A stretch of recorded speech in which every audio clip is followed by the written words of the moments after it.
Well, Georgia Tech needed a hero tonight. Unfortunately, it was not Haynes King.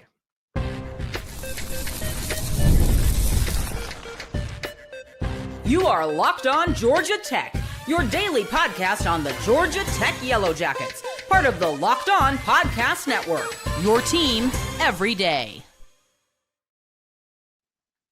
Welcome into Locked On Georgia Tech. I am one of your hosts, Caleb Johnson, taking this daily journey, covering the Yellow Jackets. With me is my co-host, Jarvis Davis. He's been covering Atlanta sports for the last 15 years. I want to start off by saying thank you for making Locked On Georgia Tech your first listen of the day, part of the Locked On Podcast Network, now the #1 sports podcast network. We're free and available wherever you go and download your podcast. And wherever you do that, please make sure you leave us a 5-star review. It's a live episode for us. We're reacting to what was obviously just an absolute heartbreaker, Jarvis. 42-28, the final for Georgia Tech as they took on the Pitt Panthers in a game that was must win. I mean, there's a bunch of like little weird, crazy scenarios in which maybe something could be different. But let's be honest, anything like that, you're grasping at straws. And so over the course of this show, want to get into, did Blake Gideon do all that he could? But first, Jarvis, Haynes King straight up does not get it done tonight. And I was left stunned.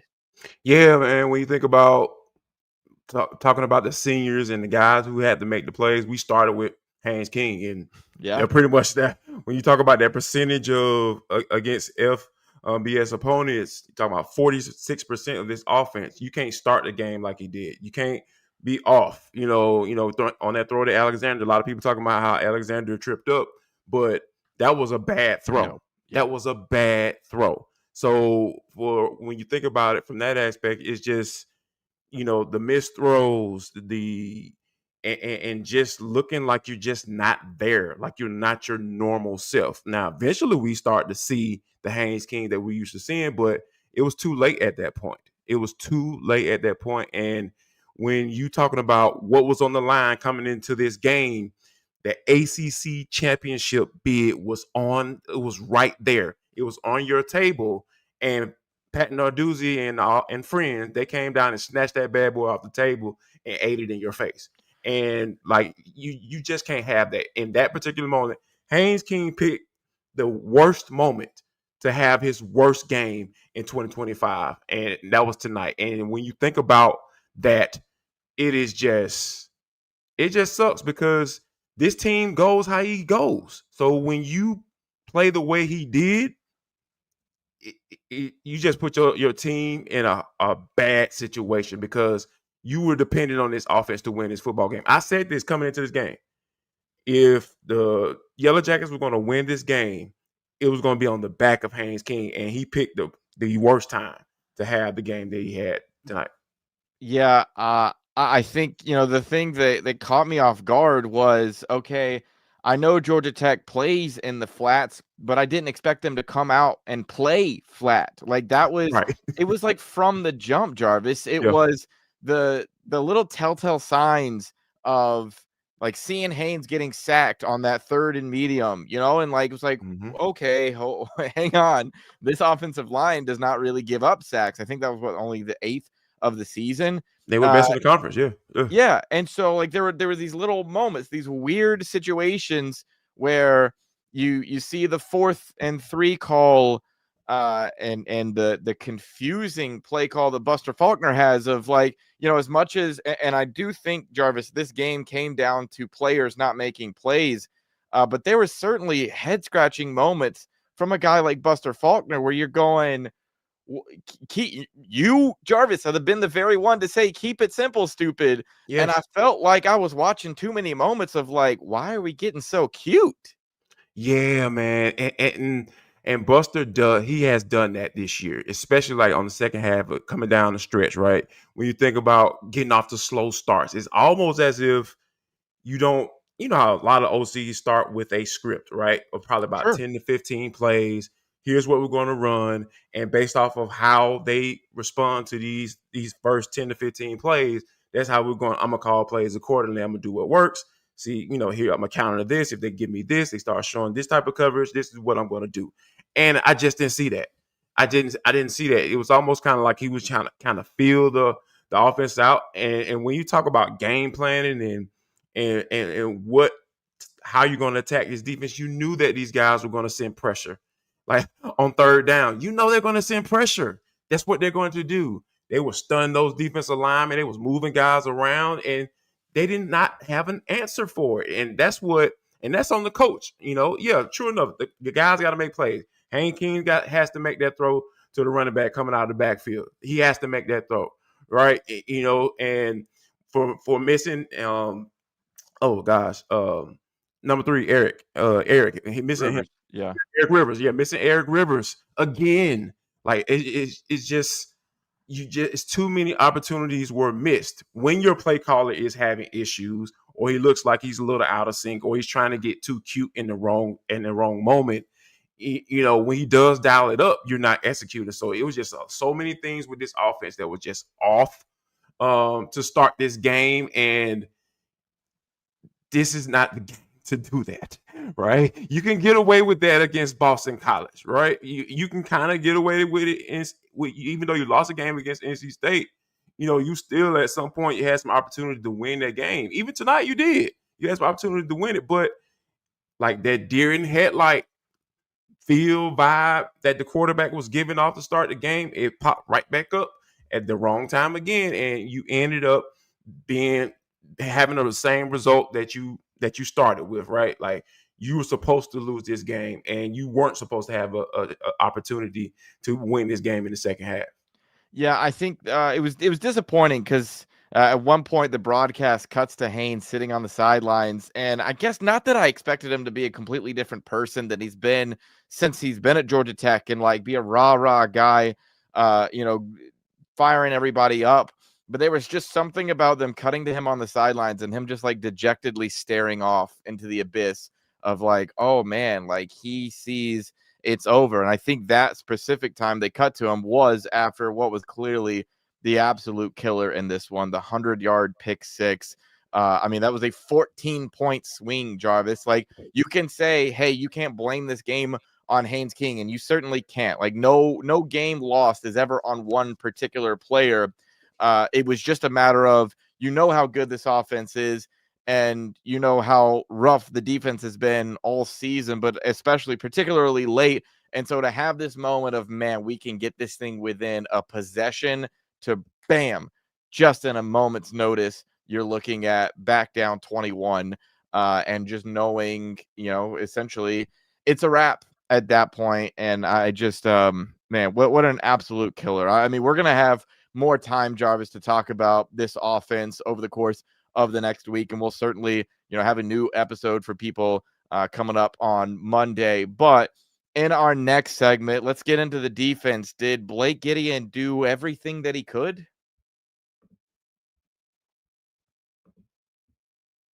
College football is back, and I couldn't be more excited even after we talk about a game like what we just witnessed. The tailgates, the rivalries, the energy in the stands, there is nothing like it. Bobby Dodd was absolutely electric in this one, but let's be real. Actually getting tickets to games can feel like more of a battle than the game itself. You've got endless queues, hidden fees, prices jumping at the checkout. That's why I use Game Time, the app that gives the advantage back to fans. It's the easiest way to score last-minute tickets at the best prices with no surprise fees. What you see is what you actually end up paying. The app is super simple. I've been able to use it, see the exact view from my seat before I buy tickets. It's faster, cheaper, and less stressful than any other way that I've bought tickets. So take the guesswork out of buying college football tickets with Game Time. Download the Game Time app, create an account, and use code LOCKEDONCollege for $20 off your first purchase. Terms apply. That's promo code LOCKEDONCOLLEGE for $20 off. Swipe, tap, ticket, go download Game Time today. The NBA is back, and there's no better place to get on the action than FanDuel, the official sports betting partner of the NBA. Even if you miss the start of a game, you want to ride the hot hand. Man, if you're a Hawks fan, just maybe look at the action going on with 3-pointers made, because a guy like Vit Krejci has been insanely electrically hot, especially after their most recent game against the Pelicans. FanDuel has live bets from everything from who will score next to fourth quarter comebacks. Well, and it's nice when you don't have to have those fourth quarter comebacks because you've got such a nice cushiony lead. You can combine your live bets into a same game parlay for a shot at a bigger payout. It keeps every game exciting, especially when your team is making that late push. Right now, FanDuel is giving new customers $300 in bonus bets when your first $5 bet wins. So head to FanDuel.com to sign up and play your game with FanDuel, the official sports betting partner of the NBA.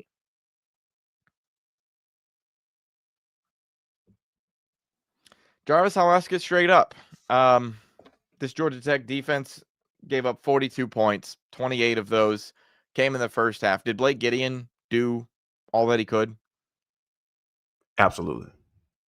And I know that may sound crazy. I get it. Hear me out. But hear me out. Hear me out, Kayla. I know you probably know where I'm going with this, but like when you think about the game plan, we talked about the strategy, right? Like the strategy was coming into this game, I'm going to keep things simple. I'm going to send pressure. I'm going to send more guys than they have blocking. I'm going to start to move our defensive linemen around. I'm going to start stunning my guys. I'm going to give this freshman different looks. I'm going to mug the line of scrimmage and having my linebackers up in those gaps where those defensive linemen next to those defensive linemen. So he's trying to figure out, okay, who's coming, like what type of protection am I supposed to run, and once you get him going through that thought process, because he's an 18-year-old, right? So, and we know how 18-year-olds think. They can't focus. They have ADHD, and he's trying to figure out where he's going to go with the football before the ball is snapped. So when you have him going through that thought process, you saw how you were able to get pressure on the quarterback. You were able to force him to make errant throws. And for a pretty long stretch, right, until that pick six, your defense had given you opportunity. They had given you the opportunity to score, to try to make that comeback. And, until the end of the game, when the little running back skied for the touchdown, you had basically shut this offense down. And because in that first half of the game, they were moving the football. Yeah, they were moving the football, but Gideon stuck to his game plan. He continued to try to send pressure on the guys. He was sending pressure on consistently on second down, which I absolutely love that, because when you think about being aggressive on early downs, you want to put yourself in a favorable position to be in third and long. So if you don't want to send pressure, again, you can try to rush 4, or you can stunt your defensive line to get their offensive line to move their feet and potentially win a one-on-one matchup. But you saw that as well, more so than we've seen in the past couple of weeks. So I thought the game plan was great. And I thought that Blake Gideon did all he could to put themselves in position to win this football game. Yeah, I feel like when people look at a game and they say, oh, well, I mean, Pitt scored 21 points in the first quarter. They scored 28 points in the first half. I mean, that defense was obviously awful. Well, hey, you've got to think about some things like how much time were they spending out on the field, and how much of a break was their offense giving them? Absolutely none. I mean, there was like Jarvis, they didn't have enough time, it felt like, to go take a seat on the bench before it's like, what do you mean? I think of right. I think of Cat Williams used to have this joke years ago about, how gas prices had gotten so high. And by the time you put the nozzle in the tank and you pull it, it's like click, click. And you'd spend a bunch of money. And it was like, that's how I felt with this offense. 3 and out. Like you were not getting any real production to give even just a matter of not scoring points, just giving your defense a break. Like, what we knew factually coming into this game is Georgia Tech had one of the better offenses in the ACC and in college football, and their defense was one of the worst. Okay. Yeah. Those were just the facts, Jarvis. That's the only way you're going to win the game, if your offense puts up points. and so it's like, if you're not going to score points, you had to at least keep them off the field for longer stretches of time. They didn't do that. And so what did we know? Like people want to talk about, oh, like, well, this little, freshman backup running back. Hey, guess what? This kid just showed he has got some real talent. Like, there is plenty of talent that is sitting on the bench on plenty of college football teams just because the guy starting ahead of them is simply better. And then you find it out later on. I mean, Heinzel is a perfect example of this kid was riding the pine. He was the third string backup quarterback for Pitt to start the season. That clearly changed. Clearly, this dude has some talent, and it's not all completely on Georgia Tech having a bad defense. Although, I mean, look, his first touchdown throw that got EJ to like bite on watching his eyes, and gave Johnson some room to make a pretty easy touchdown grab for that first touch. Like yes, there were moments where you're left scratching your head, going, what is this linebacker core doing? Of, hey, you sent 4, maybe should you have had more pressure on that particular one? Like there were so many things you could have second guessed. But the simple fact is, in the second half, the defense only allowed 7 points. And it feels like if they would have had a little bit more of a break in that first half, that potentially, like, we knew this game was going to be a shootout, Jarvis. We knew this game was going to be a shootout. And I just kept feeling like the offense didn't hold up their end of the bargain because we knew the defense was going to make mistakes. Yeah, and that's what, because you can't change personnel at this point of the season. Yeah. The second level of this defense, we'll get into a little bit more on Monday's episode, but this isn't nothing new. This isn't anything new. We knew what this team was getting themselves into coming into this game. You knew that Pitt had a really good offense that can put up a lot of points. They got shut down last week by a much better team, and they were looking to redeem themselves, and they did. That's exactly what they did. But given what Blake Gideon was working with in this particular game, I like how he stuck to the game plan. If you're looking at the box score, the final score, it doesn't look like it worked, but it had the opportunity to work. But it didn't work because your offense, like you said, the offense did not hold up their end of the bargain. Yeah. All right, Jarvis, we're going to have plenty of time to talk about this in the upcoming week. Make sure you guys check out that Monday episode. We'll be breaking down this game in further detail, but that's going to do it for this episode of Locked On Georgia Tech. Make sure you subscribe to us on YouTube and anywhere you listen to podcasts for free. Follow the show on social media, as well as Jarvis at JarvisD90. I'm at ATL Johnson 18 for Locked On Georgia Tech. Y'all have a good one.